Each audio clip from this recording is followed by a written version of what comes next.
할렐루야. 사랑하는 대강의 가족 여러분, 오늘 하루도 하나님의 말씀과 동행하는 삶이 되길 소망합니다. 오늘 함께 나눌 하나님의 말씀은 열왕기하 25장 1절에서 7절 말씀입니다. 시드기야 제9년 열째 달 10일에 바벨론의 왕 느부갓네살이 그의 모든 군대를 거느리고 예루살렘을 치러 올라와서 그 성에 대하여 진을 치고 주위에 토성을 쌓음에 그 성이 시드기야 왕 제11년까지 포위되었더라. 그의 넷째 달 9일에 성중에 기근이 심하여 그 땅 백성의 양식이 떨어졌더라. 그 성벽이 파괴됨에 모든 군사가 밤중에 두 성벽 사이 왕의 동산 견문 길로 도망하여 갈대아인이 그 성읍을 에워쌌으므로 그가 아라바 길로 가더니 갈대아 군대가 그 왕을 뒤쫓아가서 여리고 평지에서 그를 따라잡음에 왕의 모든 군대가 그를 떠나 흩어진더라. 그들이 왕을 사로잡아 그를 림나에 있는 바벨론 왕에게로 끌고 가매 그들이 그를 신문하니라. 그들이 시드기야의 아들들을 그의 눈앞에서 죽이고 시드기야의 두 눈을 빼고 놋사슬로 그를 결박하여 바벨론으로 끌고 갔더라. 아멘. 시드기야 왕 시대에 이 바벨론의 3차 침략이 이루어졌습니다.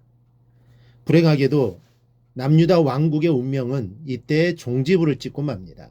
1절을 보면 바벨론의 왕 느부갓네살이 그의 모든 군대를 거느리고 예루살렘을 치러 올라와서 그 성에 대하여 진을 치고 주위에 토성을 쌓음해라고 했습니다.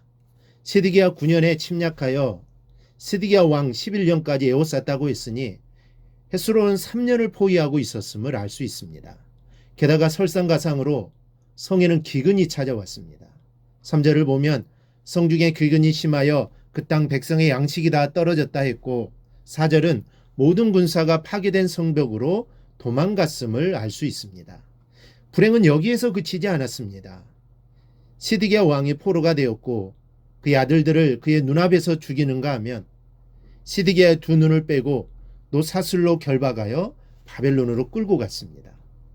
그리고 여호와의 성전과 왕궁에 불에 없어지고 귀인들은 잡혀갔습니다. 비천한 국민만을 그 땅에 남겨두고 모두 잡아갔고 성전의 성물들도 모두 가지고 갔습니다.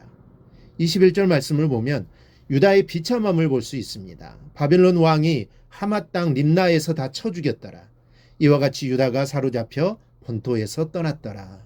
남유다는 철저하게 붕괴되었고 철저하게 망해버렸습니다.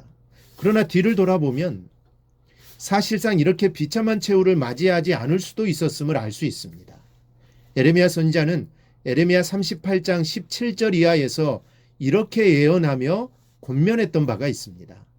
에레미야가 시드기야에게 이르되 만군의 하나님이신 이스라엘 하나님 여호와께서 이와 같이 말씀하시되 내가 만일 바벨론 왕의 고관들에게 항복하면 내 생명이 살겠고 이 성이 불사름을 당하지 아니하겠고 너와 내 가족이 살려니와.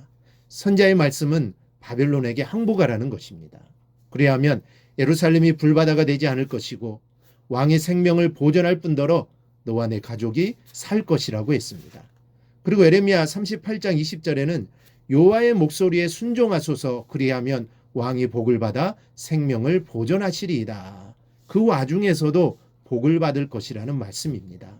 그럼에도 불구하고 시드기야는 에레미야 선지자의 말을 듣지 않았습니다. 만일 시드기야가 선지자의 말만 들었어도 상황은 달라졌을 것입니다.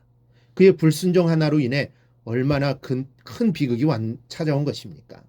하나님은 그의 아들들의 생명을 지켜주겠다고 보장해 주셨건만 그가 목격하는 앞에서 아들들이 살해당하였고 불타지 않아도 될 예루살렘 성이 불바다가 되었으며 유다의 백성들이 큰 상해를 입게 된 것입니다. 우리는 불순종과 불신앙이 얼마나 무서운 죄인가를 알아야 합니다. 그래서 사무엘상 15장에서는 순종하는 것이 제사보다 낫다라고 말씀하고 있는 것입니다. 어쩌면 하나님께서는 예루살렘을 에레미야를 통해 말씀하신 것과 같이 바벨론에게 빨리 항복하기를 바라시면서 기근을 더하셨는지도 모릅니다. 그러나 그는 끝까지 완하겠고 끝까지 말씀에 순종할 줄 몰랐고 끝까지 거부했습니다. 우리는 시드기야의 이러한 모습을 보며 히스기야를 살펴봐야 합니다.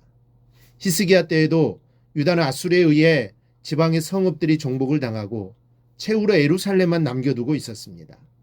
따라서 예루살렘이 함락당하는 것은 시간 문제였습니다. 게다가 아수르는 수십만의 대군을 동원하여 예루살렘을 포위하고 항복할 것을 요구하였습니다. 예루살렘의 운명은 풍전등화 그 자체였습니다. 지금 시드기야 왕의 시대와 다를 바가 없습니다. 그러나 당시 예루살렘은 아수르에 의해 함락되지 않았습니다. 예루살렘을 포위하고 있던 아수르는 하룻밤 사이에 18만 5천이나 죽고 본국으로 철수하고 말았습니다. 여러분, 어떻게 해서 이러한 차이가 나게 되었을까요?